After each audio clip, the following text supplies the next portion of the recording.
옆 사람과 인사 나누십시오. 환영합니다. 축복합니다. 영국 프리미어 리그에서 활약 중인 손흥민 선수를 여러분들 잘 아실 것입니다.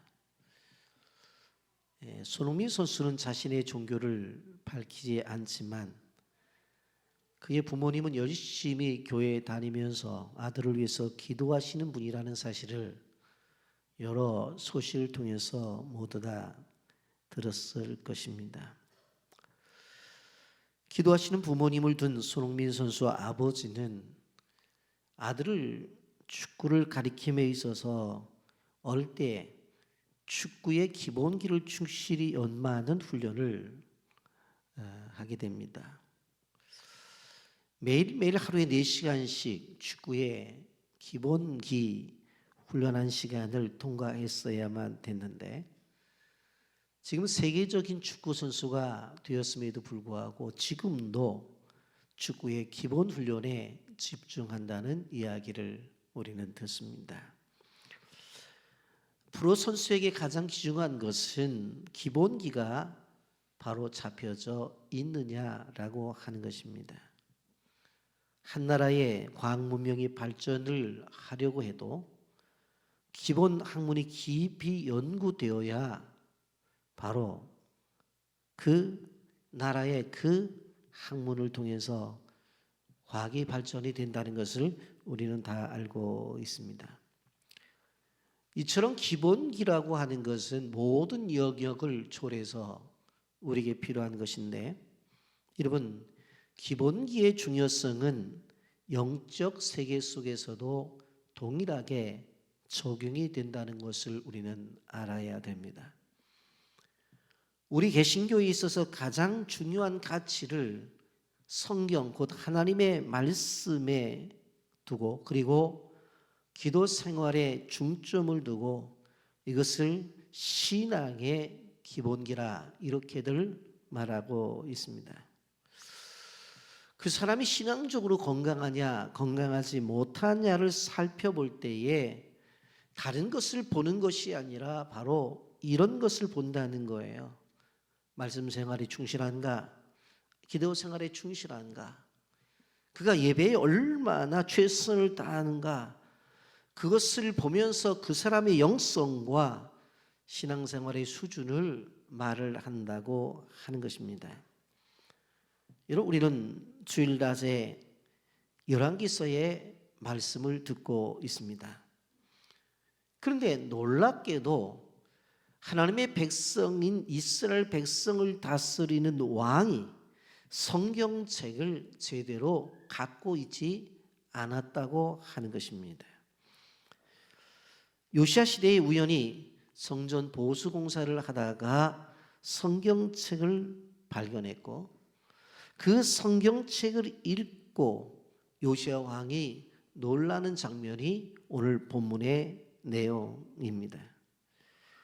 이에 기초해서 요시야가 하나님 앞에 기도를 하게 되어지는데 요시야 왕이 이전의 왕들보다도 더 하나님의 뜻대로 살 수 있었던 것은 다른 것이 아니라 성경의 재발견과 그의 기도 생활, 그가 하나님 앞에 예배를 드리는 그의 자세 속에서 그가 바로 하나님의 뜻대로 살 수가 있었다고 하는 것입니다. 우리가 봄날을 맞이해서 꽃구경도 있고 또 결혼식이나 가족 행사도 많은 계절이 되었습니다. 그럼에도 불구하고 우리가 하나님 앞에서 신실하게 살아야 된다고 한다면 우리의 가장 신앙의 기본기인 성경 그리고 기도, 예배 생활에 중점을 두어서 하나님께서 원하시는 그러한 믿음의 삶을 사시기를 예수님의 이름으로 축복합니다. 영상 보고 말씀 계속하겠습니다. 제가 막내 아들인데 전하면서 어머니 병 나고 또 어머니는 계속 병원에 누워있고 동네는 험악하고 아버지는 벌어도 남는 게 없으니까 술 드시고 그렇게 이제 기울어져가는 삶 속에서 그 말씀이 저라고 하는 존재가 너는 이것들보다 귀하지 아니하냐. 들의 백합화를 보아라. 솔로몬의 모든 영광으로도 입은 것이 이 꽃 하나만 같이 못하였느니라. 하물며 창수 너일까 보냐 하면서 던져주셨던 그 말씀이 아마 그때 제 인생에 처음으로 이제 내 자아가 새로워지는 순간이었던 것 같습니다. 권사님들이 참 성경 말씀을 많이 가르쳐 주셨어요. 그 성경을 그냥 설명하는 게 아니라 읽어 주셨어요. 쭉 읽어 주시면서 마음에 와닿는 구절이 있으면 이거 마음에 새겨라, 암송하라라고 하면서 마태복음 6장 33절을 들려주시면서 창수야 그런즉 너희는 먼저 그의 나라와 그의 의를 구하라. 그냥 이 모든 것을 너에게 다 하시리라. 이 말씀이 너무 좋은 거예요. 필통 받은 것도 좋지만 내가 교회를 열심히 다니면 이 모든 것을 주신다는 말이 집에서 살면서 부모님에게 누님 형님에게 좋은 걸 받아본 적 별로 없는데 하나님 어떤 분이시길래 시작하고 4년간 목회를 했는데 이 상가교회는 이름처럼 초상날 상자 상가교회더라고요. 시간이 지날수록 교회가 힘들어지더라고요. 그 월세를 임대료를 2년 만에 올려줘야 되고 안 그러면 이사 가야 되는데 이사 가면 또 인테리어를 해야 되고 그래서 그게 너무 어려운데 제가 그 4년 동안 교회에서 사례를 한 번도 못 받았거든요. 성도들이 그래도 아름아름 소문도 있고 이렇게 오긴 오는데 4년 정도를 목회를 하고 났을 때 성도들을 바라보고 있는 내 시선이 좀 미운 거예요. 밉고 불편하고 그리고 제가 아주 강하게 메시지를 전했고 아까 말씀드린 것처럼 부교육자 시절에 좀 칼 있으마 칼을 뽑아들고 목회를 했기 때문에 성도들이 무서워하기도 했고 그랬는데 이 고린도전서 13장 말씀을 암송을 하면서 제 목회의 큰 위기 아닌 위기랄까요? 사랑을 설교를 하는데 이게 제게 확 부딪혀서 설교를 할 수가 없는 거예요. 사랑은 오래 참고 사랑은 온유하며 시기하지 아니하며 사랑은 사랑하지 아니하며 누가 말하기를 예수님의 이름을 넣어보라고. 예수님은 오래 참고 예수님은 온유하며 예수님은 시기하지 아니하며 당연하죠. 내 이름을 넣어보라는 거예요. 안 돼. 한창수는 오래 참고 이름을 넣기만 해도 눈물이 나시네. 한창수는 온유하며 안 되는 거예요. 한마디도 할 수가 없는 거예요.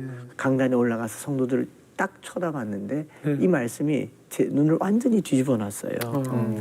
너무 사랑스럽고 예쁘고 교회에 와주는 것도 그렇게 고맙더라고요. 감사합니다. 그래서 내게 돈이 있으면 이 성도들 100만 원씩 지어서 보내고 싶더라고요. 우리 하나님 마음이 성도들에게 돈 내라고 하는 하나님 아니잖아요. 11조 안 낸다고 화내는 하나님 아니잖아요.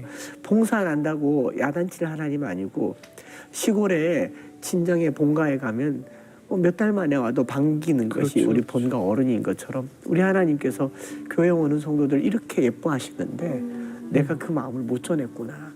그래서 또 고린도전서 끝나고 난 후로부터는 또 울기 시작하는 거죠. 성도들에게 너무 고맙고 사랑스럽고 기뻐서 그렇게 목회를 했던 게 바로 그 말씀이 고린도전서 13장 말씀.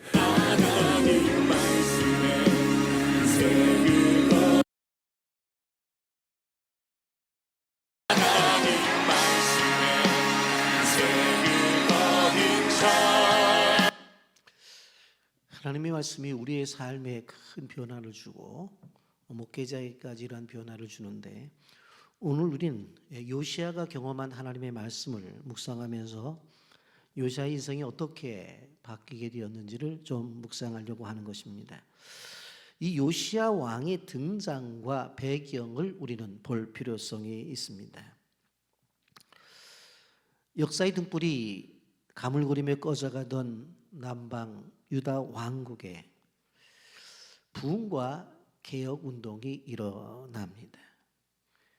이미 북방 이스라엘은 아수르의 멸망을 당했고 남방 유다도 이제 바빌론에 의해 패망이 임박해 오고 있는 그런 상황이었습니다.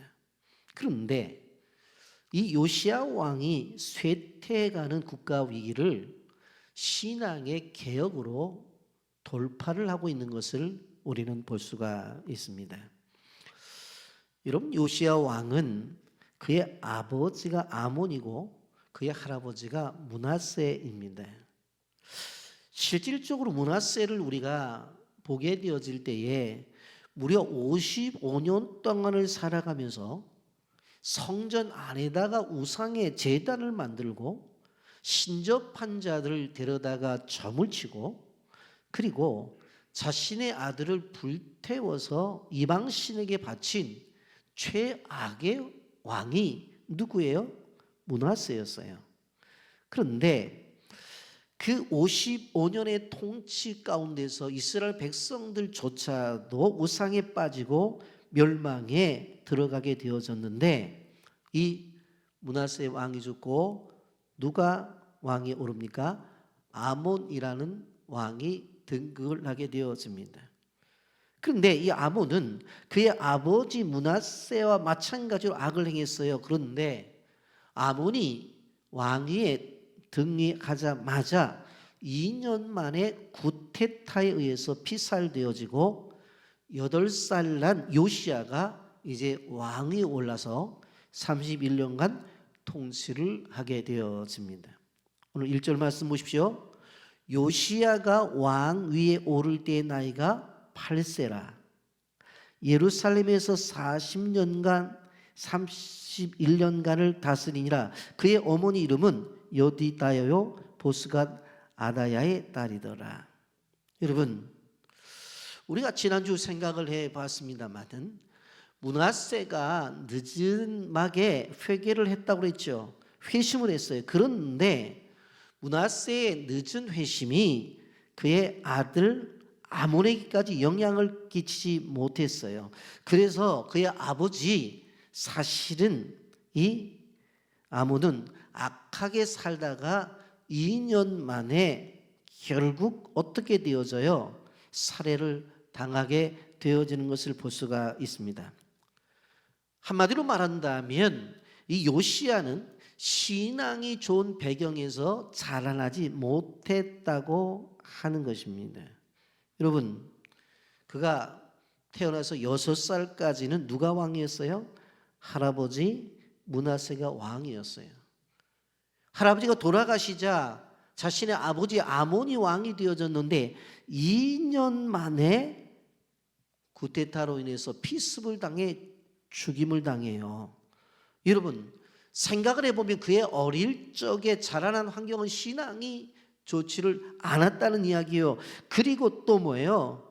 그 아버지가 돌아가셨을 때에 왕을 죽이는데 조용히 그 일이 벌어졌을까요? 그렇지 않았을 거예요. 국내에 피냄새가 가득했을 것입니다. 그렇기 때문에 그가 어린 나이에 아버지가 죽은 것을 바라보면서 트라우마가 있었을 것이에요. 여러분, 생각을 해보시오. 여러분, 그리고 할아버지 므낫세와 아몬이 저지른, 하나님 앞에 저지른 그 죄악의 짐이 얼마나 무거웠겠습니까? 그런데 8살 되어진 이 요시야가 그 할아버지와 아버지가 지은 죄악을 짊어지고 한 나라의 왕이 된 것입니다. 그런데 여러분, 이런 환경 속에서 요시야가 왕이 되었는데 오늘 열왕기에 나타난 왕의 평가를 하게 되어질 때에 요시야가 왕 중에 가장 좋은 평가를 받는다는 거예요. 오늘 2절 말씀 보십시오. 이렇게 말씀합니다. 요시야가 여호와 보시기에 정직히 행하여 그의 조상 다윗의 모든 길로 행하고 좌우로 치우치지 아니하였더라. 여호와 보시기에 정직히 행했다. 그리고 조상 다윗의 길로 따라갔대요. 아버지 아몬의 길이 아니라 할아버지 므낫세의 길이 아니라 다윗의 길을 따라가서 좌로나 우로나 치우치지 아니하고 하나님 앞에 바른 정치를 했다고 오늘 성경은 말을 하고 있습니다. 여러분, 요시야의 왕정 정치 가운데서 이제 하나의 중요한 일을 시작하는 것을 볼 수가 있습니다. 그것이 무엇인가 하면 성전을 수리합니다. 성전 수리를 명령하는 거예요. 역다에 보게 되어지면 요시야가 통치한 8년에 그 조상 다윗의 하나님을 비로소 구했고 통치 12년에 유다와 예루살렘을 정결케 하는 종교 개혁을 시작했다고 그렇게 말씀하고 있습니다. 여러분 역대하 34장 3절 말씀에 보면 아직도 어렸을 때 곧 왕위에 있은 지 8년에 그의 조상 다윗의 하나님을 비로소 찾았고 제12년에 유다 예루살렘을 비로소 정결하게 하여 그 산등들과 아세라 목상들과 아로 새긴 우상들과 부어 만든 우상들을 제거하여 버리매 그랬어요. 이 요시야가 행한 행적에 대해서 이야기를 하는데 여기 보게 되어지면 왕에 있은 지 8년에 그랬어요. 그러니까 8살 때 왕위에 올라갔으니까 8년이 지났으니까 16살 때라고 그랬죠. 그때에 다윗의 하나님을 찾았다고 말을 하고 있고 제12년에 유다와 예루살렘을 비로소 정결을 하게 하여 그 산당들과 아세라 목상들과 아로 새긴 우상들로 부어 만든 우상들을 제거하여 버리매 그랬어요.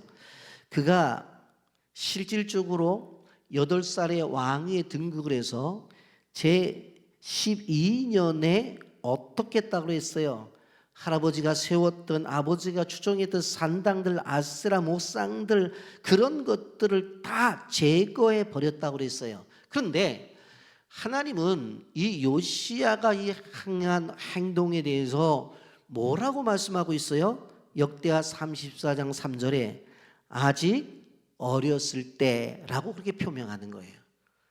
그러니까 하나님이 보셨을 때도 무슨 생각을 하냐면 아직 어려. 그런데 하나님의 행동은 할아버지 므낫세가 세웠고 아버지가 추종했던 그 모든 우상의 제단을 헐어버리고 그곳에 무엇을 회복시킨 거예요? 예배를 회복시킨 거예요. 그때가 언제라고요? 아직 어렸을 때에. 아직 어렸을 때에. 여러분 우리가 생각을 해봅니다. 오늘 어떻게 이렇게 요시야가 이러한 믿음의 사람으로 믿음의 왕으로 세워질 수 있었을까? 물론 성경에 자세하게 기록되어 있지 않습니다만은 므낫세와 아몬의 세대를 지나면서 아직도 신앙을 잃지 않았던 많은 성도들이 있었다는 이야기예요. 세상의 나라는 므낫세 왕으로 아몬 왕으로 인해서 우상을 섬기고 난리가 일어나지만 그러나 토굴 속에서 기도를 하고 골방에서 기도하며 믿음을 지켰던 신앙인들이 있었기에 그 이후에 요아스 같은 인물이 드러날 수가 있었다고 하는 것입니다. 여러분 요시야는 26살 때에 서기관 사반 책임자로 세워서 이제 여호와의 전에 퇴력한 것을 수리하도록 지시를 합니다. 사실 이때만 하더라도 이제 좀 자유를 얻게 되었던 것이 팔레스틴을 지배했던 아수르는 이제 급속히 약해져서 기원전 610년에 멸망을 당하고 신흥 세력인 바벨론은 아직까지도 팔레스틴 지역까지 통치력을 미치지 못할 때였습니다. 여러분 이러한 국제 정세가 되었다면 왕은 어떻게 생각해야 돼요? 지금이 기회다. 국방력을 튼튼히 하자. 그리고 주변에 있는 실질적으로 이 애굽에게 손을 대밀어서 우리가 좀 하나가 되어져야 될까? 여러 가지 생각을 하게 되어질 텐데 그런 생각을 하질 않아요. 여러분 그가 한 것은 제일 먼저 성전을 수리하는 거였어요. 열왕기하 22장 4절 5절에 너는 대제사장 hil기야에게로 올라가서 백성이 여호와의 성전에 드린 은 곧 문 지킨 자가 수납한 은을 계산하여 여호와의 성전을 맡은 감독자에게 손에 넘겨 그들의 여호와의 성전에 있는 작업자에게 주어 성전에 부서진 것을 수리하게 하되 그렇게 말씀했습니다. 여러분 요시야 왕이 신경 써야 될 부분이 얼마나 많겠어요? 정치, 경제, 국방, 외교 수많은 것들이 신경 쓸 일이 많음에도 불구하고 그 많은 중에 제일 먼저 요시야 왕을 한 것이 무엇입니까? 성전에 대한 관심을 가지고 성전 수리를 명한 것을 볼 수가 있습니다. 4절 5절에 보면 은을 일하는 사람에게 주었다고 말하고 있고 7절에 보면 성전 수리를 하는 사람들에게 그냥 재정을 주었어요. 우리가 생각해 보면 그렇게 해야 되는 거잖아요. 어디를 수리를 해야 된다면 견적을 받고 그게 얼마가 들어간다. 이 회사는 얼마고 저 회사는 얼마고 다 받아가지고 또 회의를 해가지고 이 회사가 제일 합당하다 결정을 하고 그러면 회사에 돈을 줘서 수리를 해야 되잖아요. 그런데 그런 게 없어요. 그냥 주고 수리했다는 무슨 얘기입니까? 믿고 그냥 했다는 이야기입니다. 이전에 왕이었던 할아버지 므낫세나 아버지도 관심이 없었어요. 그런데 요시야 왕은 하나님의 성전에 대한 관심을 가지고 귀하게 여기고 마음을 쏟았다는 것을 볼 수가 있습니다. 그런데 이 성전을 수리하면서 율법책을 발견했다는 이야기입니다. 여러분, 성전 수리는 외적인 부흥이라고 볼 수가 있습니다. 그런데 오늘 여기서 기억해 봐야 될 부분은 무엇인가 하면 이 외적인 부흥인 성전 수리가 내적인 부흥으로 연결되었다는 거예요. 그것이 무엇입니까? 율법책이 발견되었다는 이야기입니다. 우리도 교회를 짓고 있습니다. 여러분, 교회를 지었을 때 다른 사람들이 볼 때 어떤 생각을 하겠어요? 교회가 부흥이 됐으니까 그만한 교회를 짓는 것이고 그만한 능력이 있으니까 교회를 짓는 거잖아요. 그러니까 실질적으로 교회를 짓는다고 하는 것은 객관적으로 볼 때도 교회가 부흥된 거예요. 그렇다면 거기에서 멈추는 것이 아니라 하나님은 외적인 부흥을 통해서 무엇을 이루셔 나간다는 거예요? 내정을 일으키신다고 하는 것을 성경이 말하고 있습니다. 여러분, 그 성경책이 주어짐으로 말미암아 회개와 영적 부흥이 일어나게 됩니다. 오늘 8절 말씀을 보면 대제사장 hil기야가 서기관 사반에게 이르되 내가 여호와의 성전에서 율법책을 발견하노라 하고 hil기야가 그 책을 사반에게 주니 사반이 읽으니라.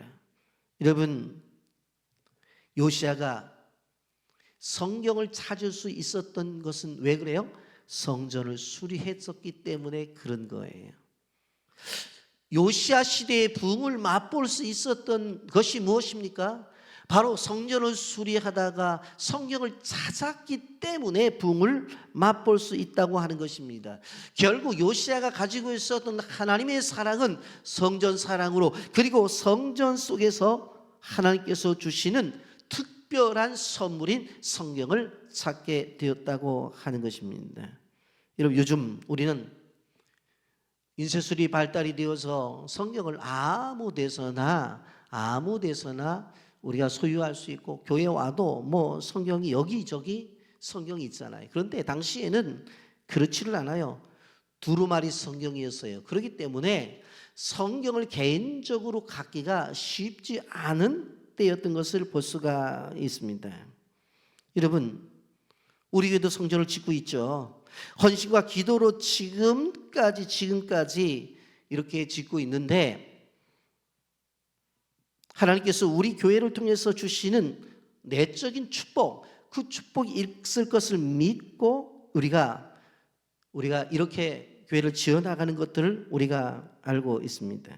여러분, 이 성전의 수리가 진행되는 날, 오늘 성경을 보면 hil기야가 서기관 사반에게 책을 건네줍니다. 8절 말씀에 대제사장 hil기야가 서기관 사반에게 이르되 내가 여호와의 성전에서 율법책을 발견하였노라 하고 hil기야가 그 책을 사반에게 주니 사반이 읽으니라. 그런데 여기에 있는 율법책이라고 하는 것은 보통 모세오경을 가르칩니다. 여러분, 율법책이 발견된 것은 실질적으로 큰 의미를 부여한다고 볼 수가 있습니다. 여러분, 므낫세가 55년 동안을 나라를 다스렸는데 우상을 하나님의 제단까지 끌어들인 사람이 성경에 관심이 있겠어요? 없었어요. 그의 아버지 아몬도 마찬가지였어요. 그리고 실질적으로 이제 요시야가 이 나라를 다스리다가 성전을 수리해서 18년 만에 발견한 것이니까 결국 계산을 해보면 이 성경이 밖으로 드러나게 되어진 것은 무려 75년 만에 성경이 드러났다고 볼 수가 있습니다. 여러분,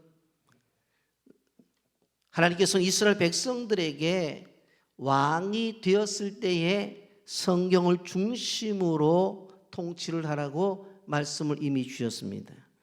신명기 17장 18절부터 20절에 보면 그가 왕위에 오르거든 이 율법서의 등사본을 레위 사람 제사장 앞에서 책에 기록하여 평생에 자 옆에 두고 읽어 그의 하나님 여호와 경외하기를 배우며 그 율법의 모든 말과 이 규례를 지켜 행할 것이니라. 그리하면 그의 마음이 그의 형제 위에 교만하지 아니하고 이 명령에서 떠나 좌로나 우로나 치우치지 아니하리니 이스라엘 중에서 그와 그의 자손이 왕위에 있는 날이 장구하리라. 왕이 된 다음에 해야 될 일이 무엇입니까?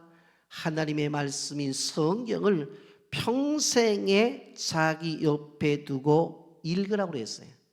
그래서 성경을 통해서 하나님의 경외하기를 배우고 이 율법의 모든 규례를 지켜 행하라고 이렇게 말씀을 한 것입니다. 그런데 우리가 알다시피 므낫세 그렇게 하지 않았어요.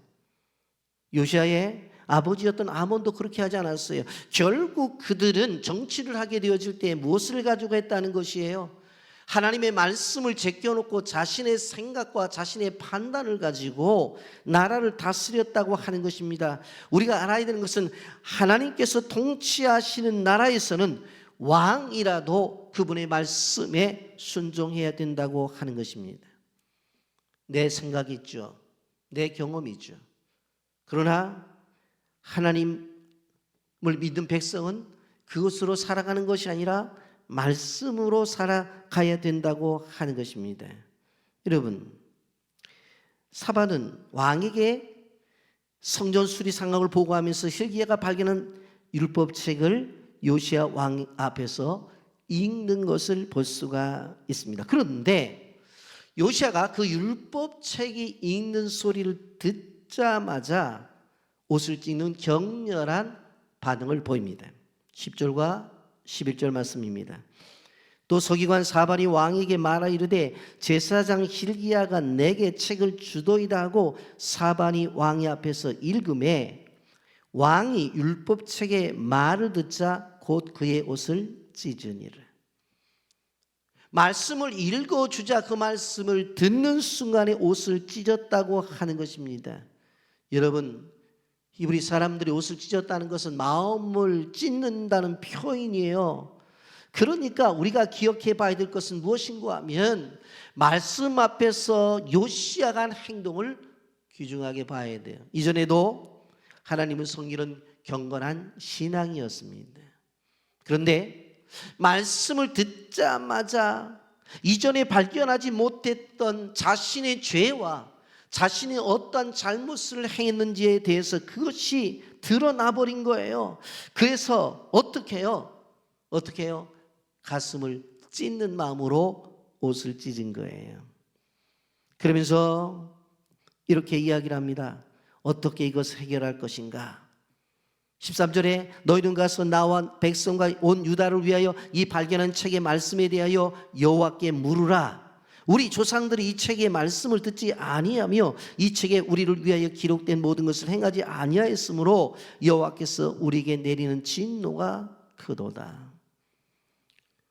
하나님께 물으라는 거예요. 말씀을 보니 결국은 무엇입니까? 할아버지도 아버지도 엄청난 큰 잘못을 행함으로 지금 나타나는 모든 것이 하나님의 진노라고 하는 것을 그는 깨달아 알게 된 것입니다. 여러분, 하나님 앞에 서게 되어지면, 말씀 앞에 서게 되어지면 자신이 어떠한 존재로 알게 된다는 거예요.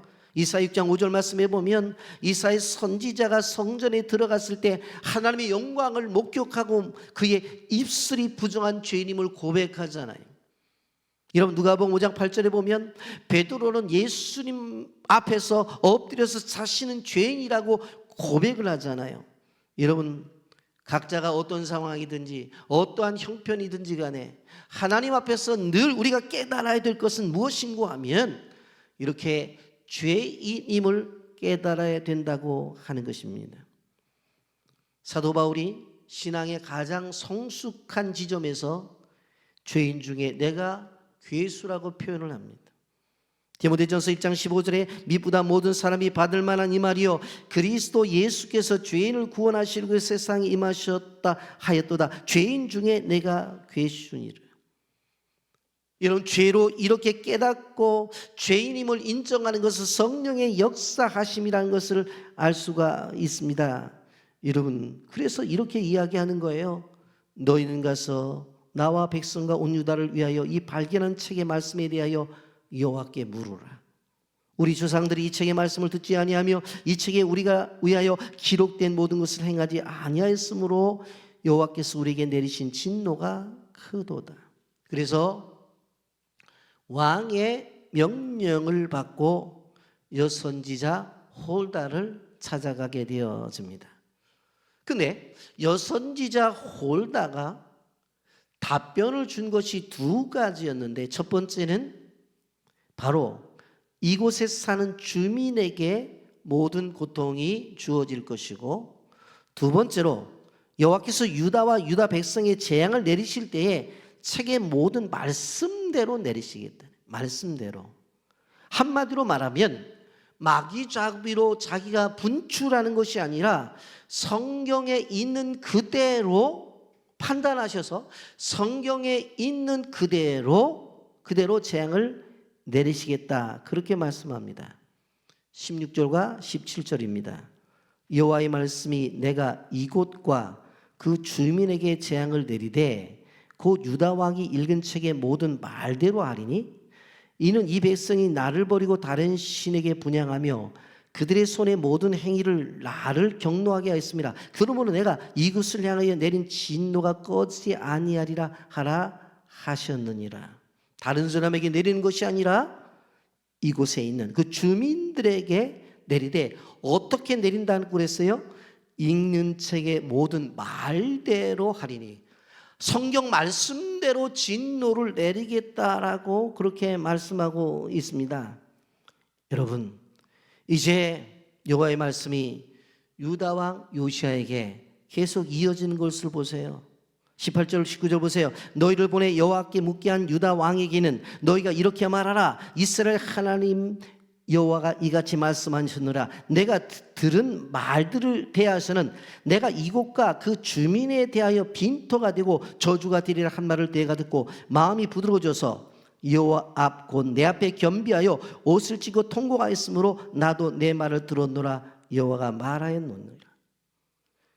여러분, 분명코 지금 살아가고 있는 그 대상들에게 하나님의 말씀대로 진노하시겠다고 말하면서 한 가지 뭐라고 말해요? 내 앞에 겸비하여 옷을 찢고 통곡하였으므로 나도 내 말을 들었노라. 회개가 그만큼 중요하다고 하는 것입니다.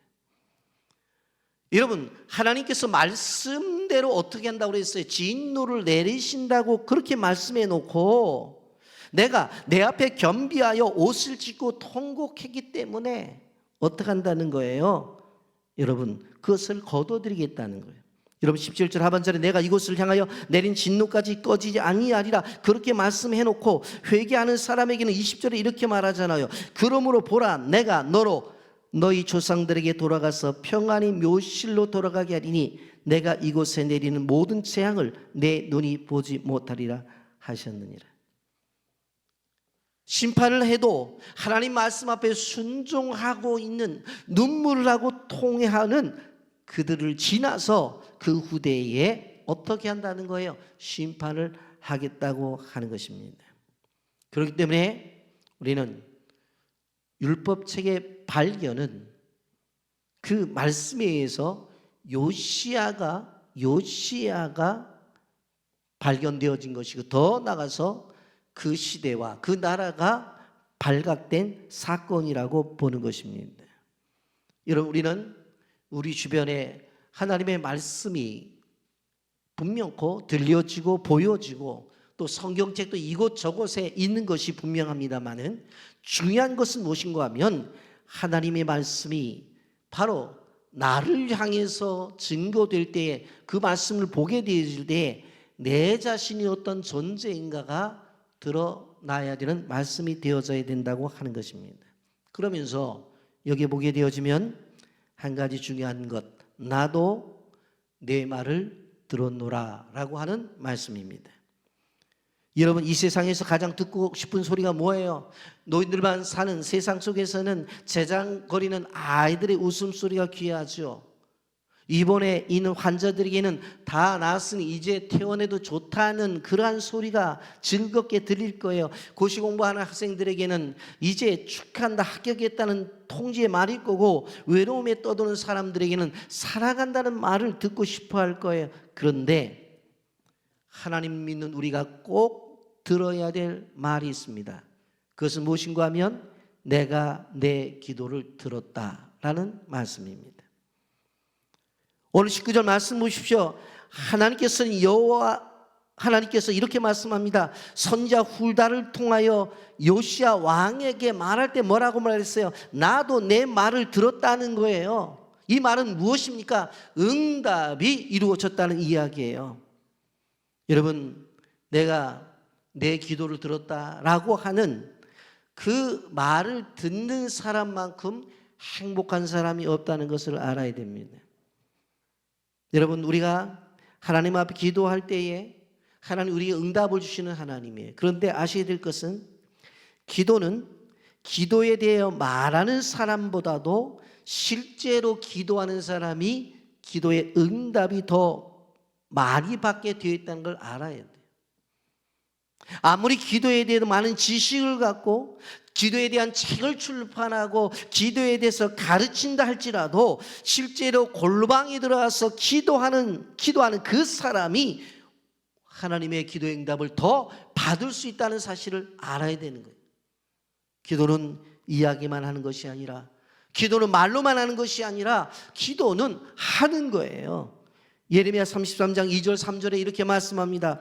이를 행하는 여호와, 그것을 만들어 성취하는 여호와, 그의 이름을 여호와라 하는 이가 이같이 이르시도다. 너는 내게 부르짖으라. 내가 내게 응답하겠고 내가 알지 못하는 크고 은밀한 일을 내가 보이리라. 시편 145편 18절 19절에 여호와께서는 자기에게 간구하는 모든 자, 곧 진실하게 간구하는 모든 자에게 가까이 하시는도다. 그는 자기를 경외하는 자들의 소원을 이루시며 또 그들의 부르짖음을 들으사 구원하시리로다. 여러분, 기도는 하나님의 능력을 우리의 것으로 만드는 비결입니다. 그렇기 때문에 하나님이 가지고 계신 크나큰 능력을 내 것으로 만들고 싶다고 한다면 기도해야 된다고 하는 거예요. 여러분, 건설 현장에 가서 일하는 걸 보면 굴삭기, 포크레인들을 볼 수가 있게 되잖아요. 그런데 그 큰 것들을 한두 번에 해치우잖아요. 만약 우리가 하려고 해서 삽자루를 가지고 움직였다면 하루 종일 될 수도 없었을 거예요. 여러분, 하나님의 능력은 이런 굴삭기보다 더 크셔요. 클 뿐만 아니라 강하기도 하셔요. 이 모든 세상을 창조하셨고 하나님은 지금도 운영하시고 계시는 분입니다. 여러분, 우리가 세상을 살아가면서 어려운 세상이라고 말을 합니다. 이 어려운 세상을 헤쳐나가는 가장 좋은 도구가 무엇인 줄 아세요? 기도의 손이에요. 힘든 세상을 헤쳐나가는 것도 기도의 손으로 헤쳐나가는 것이고, 안 된다는 일도 해나가는 것이 기도의 손이에요. 다른 사람들이 생각할 때에 도무지 불가능하다는 일을 이뤄내는 것도 기도의 손을 가지고 하는 거예요. 여러분, 기도의 손을 사용하지 않는다고 한다면 우리의 삶에 기적이 일어날 수가 없다는 걸 알아야 돼요. 여러분, 그렇기 때문에 여러분, 이 시간을 통해서 여러분에게 초청을 해요. 여러분, 기도에 나오세요. 새벽 기도에 나오시고, 수요 기도에 나오시고, 금요 기도에 나오시고, 중보 기도 모임에 모이시라고요. 히브리서 4장 16절은 이렇게 말하고 있습니다. 그러므로 우리를 긍휼하심을 받고 때를 따라 돕는 은혜를 얻기 위하여 은혜의 보좌 앞에 담대히 나갈 것이니라. 여러분 나갈 때에 말씀을 붙잡고 기도하시기를 바랍니다. 말씀 앞에서 요시아는 가만히 있을 수가 없어요. 그래서 그의 화려한 왕복을 찢었어요. 왕복을 입고 거들먹거릴 때가 아니라고 그는 알게 된 거예요. 왕자에 앉아서 신하들에게 호령을 할 때가 아니라 왕자에 내려와서 어떻게 해요? 엎드려서 땅을 치며 통곡하며 하나님 앞에 부르짖으면 안 될 때라는 걸 안 거예요. 그래서 요시아는 왕자에 내려왔고, 그리고 그 왕의 자리에 내려와서 어떻게 해요? 화려한 왕복을 찢으면서 하나님 앞에 기도를 드리는 것입니다. 여러분, 우리는 말씀을 재발견해야 합니다. 그럴 때 참된 기도가 나온다는 것을 우리는 기억해야 되는 것입니다. 여러분, 그렇기 때문에 우리 속에 있는 잘못된 모든 것들을, 그런 것들을 다 쓸어내버리고 깨끗한 마음을 가지고 오늘 성전을 수리하게 되어질 때에 이렇게 하나님의 말씀인 바로 성경을 발견한 것 마찬가지로 끊임없이 우리를 정결하게 될 필요성이 있습니다. 여러분, 우리가 하나님의 사람으로서 기억해야 될 것은 예배 생활부터 바로 잡아야 된다는 것이, 예배는 우리의 신앙생활의 기본이 되어집니다. 그렇기 때문에 예배를 제대로 참여하지 않고 하나님의 큰 복을 받는다고 하는 것은 있을 수가 없어요. 그렇기 때문에 예배에 절대로 결석하지 마세요. 지각도 하지 마세요. 때우이식 예배는 하지 마세요. 와서 앉아있다가 가면 된다고 생각하지 마시고 준비된 정성스러운 예배를 드리고 그 예배 시간에 하나님을 만남으로 말미암아 우리가 가지고 있는 것들, 그것을 문제 해결을 받고 나가야 된다고 하는 것입니다. 그 시간에 기도를 할 때 탄식으로 기도하셔야 돼요. 여러분, 우리는 기억해야 됩니다. 요시아가 왕이 된 때가 8살 때라고 했습니다. 여러분, 8살 어린 나이에 한 나라를 다스린다고 하는 것은 너무나도 벅찬 일이었어요. 유다 왕국은 이미 회복이 불가능한 그런 나라로 흘러가고 있었어요. 이미 북방 이스라엘은 멸망해서 없어졌다고요. 그런데 그 속에서 나라를 세워나간 이 어린 요시아, 우리가 알다시피 무엇을 통해서 성전을 수리하고 그 성전에서 율법책을 찾고 그리고 그 말씀이 주는 대로 순종하면서 나가게 되어질 때에 이스라엘 나라에 다시 한번 영적인 부흥이 일어났다고 하는 것입니다. 여러분, 오늘 이 사회를 바라보면서 우리는 눈물의 기도를 드리지 않는다고 한다면 진정한 그리스도인이라고 말할 수가 없는 거예요. 여러분, 탄식은 눈물을 가져오고 그 눈물은 영혼을 정화시키기 때문에 하나님 앞에 엎드려 탄식의 기도를 드릴 때에 그 사람의 삶이 깨끗하게 된다는 사실을 기억하시길 바랍니다. 그 눈물과 탄식의 기도를 드릴 때 하나님께서 우리를 향해 말씀하세요. 나도 내 기도를 들었다. 내가 내 눈물을 보았다는 거예요. 여러분, 우리가 하나님 앞에서 다른 어떠한 무엇보다도 이 신앙의 회복이 있어야 될 것입니다. 저는 이 말씀을 준비하면서 우리 교회 학교 그 어린 아이들이 요시아, 이 어린 왕이 민족의 개혁을 일으켰던 것처럼, 나라를 바로 세웠던 것처럼 우리 교회에서 자라나는 아이들이 이러한 인물들이 되어야 되겠다는 마음의 소원을 가졌어요. 그래서 교회 안에서 자라는 아이들이 정말 아직 8살밖에 되어지지 않은 작은 아이지만 말씀 앞에 자라나게 되어질 때에 이 아이가 커서 정말 누구도 하지 못하는 그 나라를 회복시킨 것처럼 그런 아이들로 양육해야 되겠다. 말씀을 정리합니다. 온 나라가 떠들썩하게 만들었던 국회의원 선거가 다 끝났습니다. 어느 정당을 지지했던 우리는 대한민국 국민들입니다.